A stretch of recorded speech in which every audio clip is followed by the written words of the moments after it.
साथीहरु तपाईले दृश्यमा एउटा सुन्दर नयाँ घर देखिरहनु भएको छ नि। भूकम्प पछाडिको नयाँ मापदण्डमा बनेको 4 आना 3 दाम क्षेत्रफलमा बनेको 13 फिटे बाटोमा रहेको यो घर तारकेश्वर नगरपालिका वडा नम्बर 3 मा पर्दछ।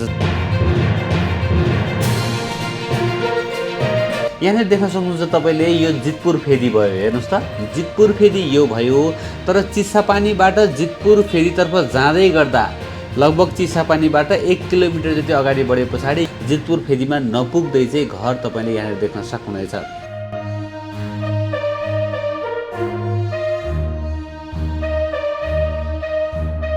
तल फ्लोरमा 4 वटा कोठा र माथि 4 कोठा गर्दा 8 वटा कोठा रहेको छ। दक्षिण र पश्चिमपट्टि साइडमा तपाईले खुल्ला देख्न सक्नुहुन्छ भने पूर्वपट्टि साइडमा पनि चाहिँ स्पेस छोड्नु भएको छ है त। एकदमै राम्रो डिजाइनमा बनाइएको छ। हेर्न सक्नुहुन्छ तपाईले घरको बाहिरी डिजाइन पनि एकदमै सुन्दर रहेको छ।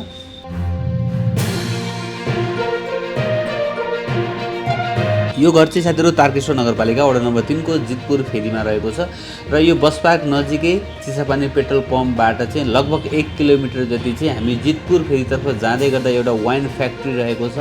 म तपाईलाई देखाउँदैछु। यदि यो चिसापानी हाइवे भयो माथिल्लो र यो चाहिँ तल्लो बाटो चाहिँ चिसापानीबाट जितपुर फेदीतर्फ जाने बाटो। हेर्नुस् त, यसरी जाँदै गर्दाखेरि यहाँनिर तपाईले एउटा वाइन फ्याक्ट्री देखिरहनु भएको छ। यो वाइन फ्याक्ट्री भयो यो र त्यसको अपोजिट साइडमा चाहिँ बिक्रीमा रहेको घर देख्न सक्नुहुन्छ। हेर्नुस् त, ट्याक्कै तपाईहरु चाहिँ यो चिसापानीबाट जितपुरतर्फ जाँदै गर्दाखेरिमा एउटा चाहिँ यो वाइन फ्याक्ट्रीको नजिकै चाहिँ घर रहेको छ। तपाईहरु कन्फ्युज हुनुभयो भने घर दैनलाई फोन गरेर पनि लोकेसन सोध्न सक्नुहुन्छ। मैले डिस्क्रिप्सनमा पनि यो घरसम्म जाने गुगल म्यापको लोकेसन राखिदिएको छु। तपाईले त्यहाँनिर क्लिक गरेर पनि हेर्न सक्नुहुन्छ है त। 13 फिटे बाटोमा रहेको 8 कोठाको 2074 सालमा बनेको भूकम्प पछाडिको नयाँ मापदण्डको घर रहेको छ। साथीहरु कोठाको साइज चाहिँ 14 12 12 12 साइजका यानी कि ठुलठुला साइजका कोठाहरू रहेका छन्। एकपटक तपाई पुग्नु होला। मैले घर भित्रको दृश्यहरू देखाएको छैन। जो सिरियस किन्ने क्लाइन्ट छ उसलाई मात्रै चाहिँ भित्रको दृश्य देखाउने भन्दै हुनुहुन्थ्यो। त्यही भएर तपाईहरु यदि यो एरिया मन पर्छ भनेदेखि, यो बजेट मन पर्छ भनेदेखि तुरुन्तै घर भिजिटको लागि जानु होला र फिल्ड भिजिट गरिसके पछाडि तपाईलाई घर अवश्य पनि मन पर्नेछ। माछापोखरीबाट चाहिँ 6 किलोमिटरको दूरीमा रहेको छ। तारकेश्वर मन्दिर, सुन्दर ग्रिनरीहरू नजिकै, स्कुलहरू पनि नजिकै छ भने लोकल गाडी चढ्नको लागि पनि त्यति धेरै टाढा जानु नपर्ने।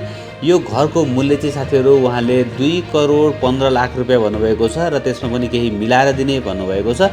पक्कै पनि रेट मिलाएर दिनुहुनेछ साथीहरु। खानेपानीको पनि राम्रो सुविधा रहेको छ है त। आशा छ पक्कै पनि यो घर तपाईलाई मन पर्यो होला। थप बुझ्नको लागि तपाईले सिधा घर दैनलाई फोन गर्नु होला। 9843649090 9843649090 यो नम्बरमा तपाईले फोन गरेर घरको बारेमा थप बुझेर यो घरलाई खरिद गर्नु होला।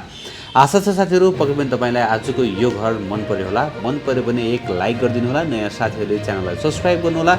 भिडियो हेर्दै गर्नु होला। एक दिन तपाईले खोजेको ठाउँमा तपाईको बजेटको घर जग्गा पक्कै पनि पाउनुहुनेछ। हस्त भोलि बिहान नयाँ घर जग्गाको साथमा उपस्थित हुनेछु। तबसम्मको लागि मलाई बिदा दिनुहोस्। नमस्ते, शुभ दिन।